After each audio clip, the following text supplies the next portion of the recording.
Ons lees vandag Hosea 10, maar hoekom is Hosea vir ons as kinders van God in die Bybel opgeteken? Want Hosea waarsku alle Christene teen afgoderry. Ja, en dit herinner ons om God bo alles te prioritiseer met die vraag: is dit wat onsself Christene noem, doen?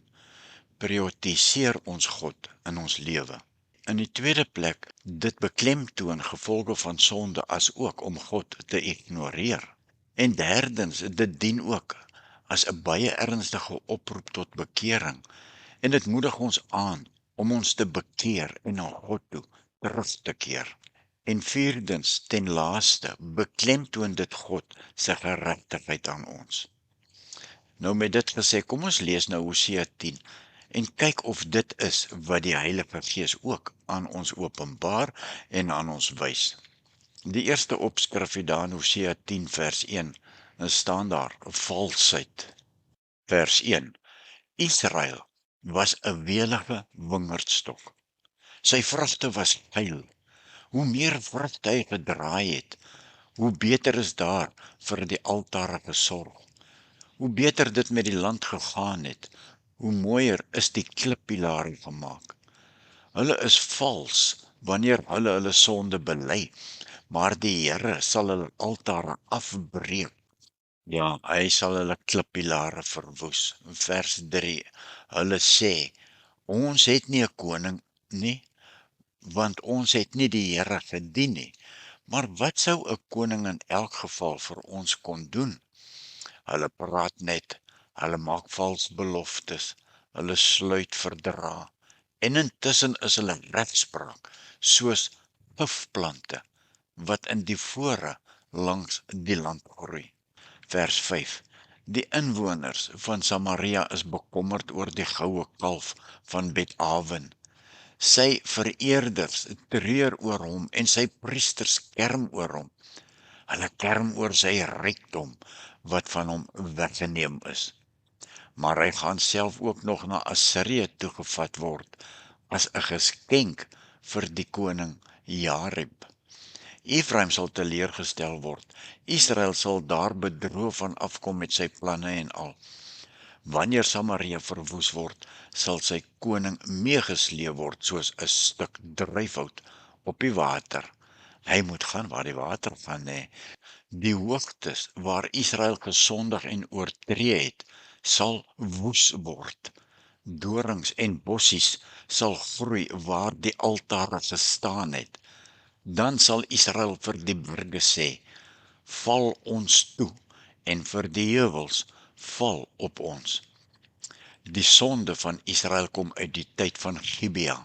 Hulle het daarmee volhard. Die oorlog teen die opstandige volk sal hulle in Gibea tref. Vers 10, ek het besluit, ek sal hulle straf, sê die Here. Die nasie sal teen hulle versamel word, omdat hulle met hulle 2 groot sondes volhard het. Ephraim was 'n makvers wat daarvan gehou het om graan uit te trap. Toe ek die Here sien, dat sy reeds sterk genoeg is, wou ek die Here haar inspan. Juda sou ploeg en Jakob sou ek. Ek het gesê, saai volgens my wil, en julle sal my liefde oes. Ploeg vir julle 'n nuwe land. Dit is nou die tyd om na my wil te vra, sodat ek kan kom en weldade oor julle uitgiet. Maar julle het sonde ingeploeg, en julle het vyandskap geoes. Julle het die vrug van julle valsheid geëet, omdat jy vertrou op jou eie planne en op jou baie soldate, sal oorlog, vers 14, teen jou volk losbreek, en sal al jou vestingstede verwoes word. So Salman vir Bet-Arbel verwoes het, toe moeders en kinders saam in die veldslag verpletter is. So sal hy met julle maak in Bet-El, oor julle afskuwelike sonde. Met die eerste lig sal die koning van Israel al dood wees, sê die Here. Ja, vers 12 en 13, net 'n gedagte. Vers 12 sê, ek het gesê, saai volgens my wil, en julle sal my liefde oes. ploeg vir julle 'n nuwe land. Dit is nou die tyd om na my wil te vra, sodat ek kan kom en weldade oor julle uitgiet.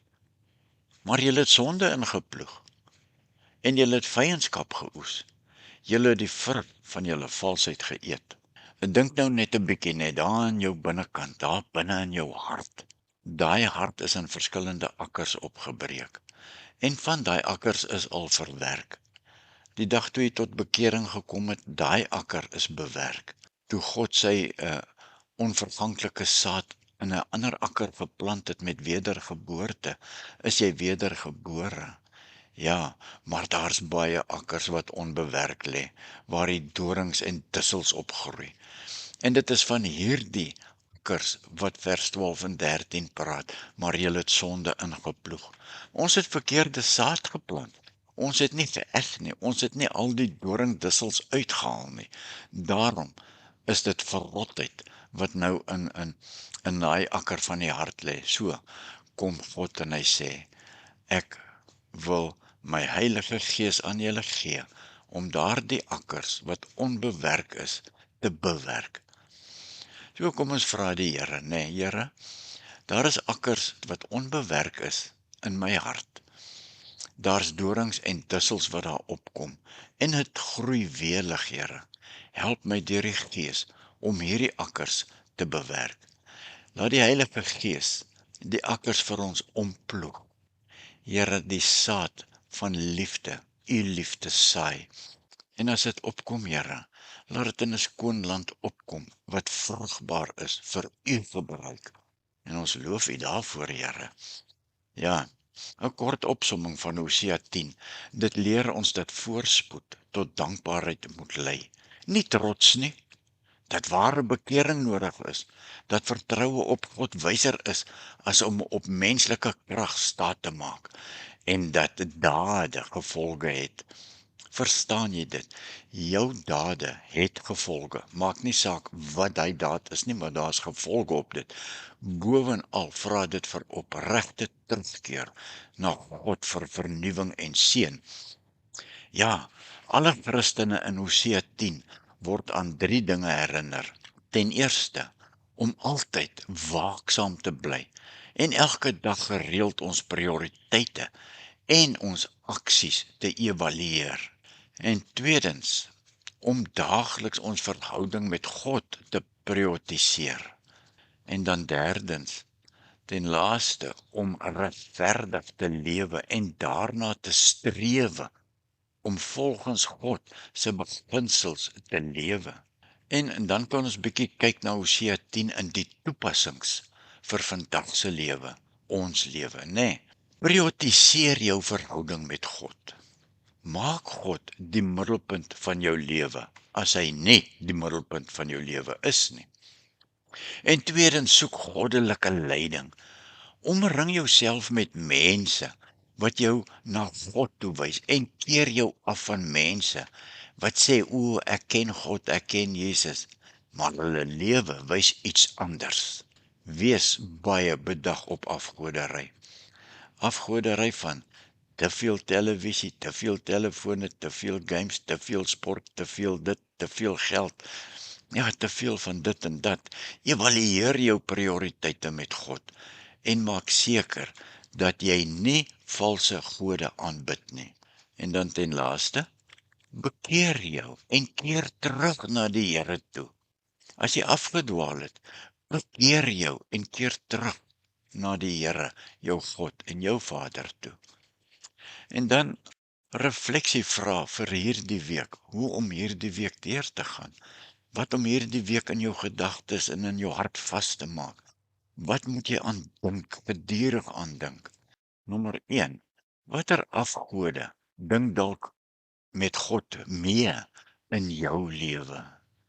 En tweedens, hoe kan jy jou verhouding met God prioritiseer, as jou verhouding met God nog nie geprioritiseer is nie? Watter stappe kan jy doen om goddelike leiding te soek? Watter stappe? Tot sover vandag. Volgende keer kyk ons na Hosea 11. Seën, vrede en genade vir jou geliefde kind van God, vir wie die Here jou God so lief het, dat hy tot sy seun vir jou laat kruisig het, en van die Heilige Gees, wat Hosea 10 in ons harte wil vasanker.